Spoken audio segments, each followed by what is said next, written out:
কাকিমা, এই নিন কাকিমা, মিষ্টি খান।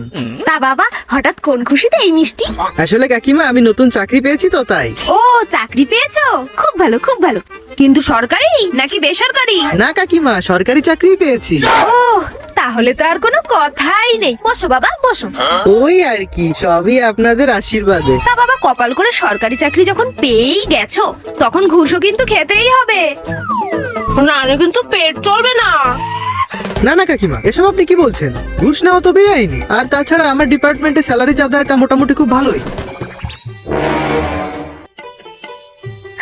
বাবা, তোমার দাদা মানে আমার ছেলেও সরকারি চাকরি করে। তা আমাদের এই 3 তলা বাড়ি 30 লাখ, ও পাড়ার 5 বিঘে জমি 50 লাখ, বাইরে অত বড় 4 চাকা গাড়ি 30 লাখ, তারপর আবার কলকাতায় একটা নতুন ফ্ল্যাট কিনেছে পুরো 1 কোটি।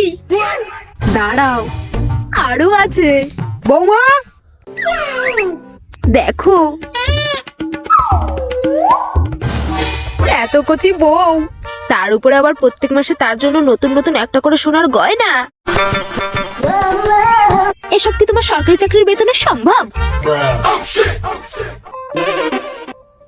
ঘুষ না খেলে এসব কিছুই হবে না। সরকারি চাকরির সব পদে সবাই ঘুষ খায়, কারো ভাগে একটু বেশি পড়ে, কারো ভাগে একটু কম।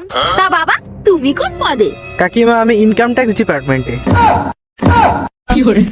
আপনার ওই টেকো ছেলের এই কচি বউ থাকবে কিনা জানি না, কিন্তু এই বাড়ি গাড়ি গয়না সম্পত্তি সবই যাবে, সাথে 15-20 লাখ ফাইন তো লাগবেই। বাবা, আমার ভুল হয়ে গেছে। এ বাবা, আমার ভুল হয়ে গেছে। বাবা।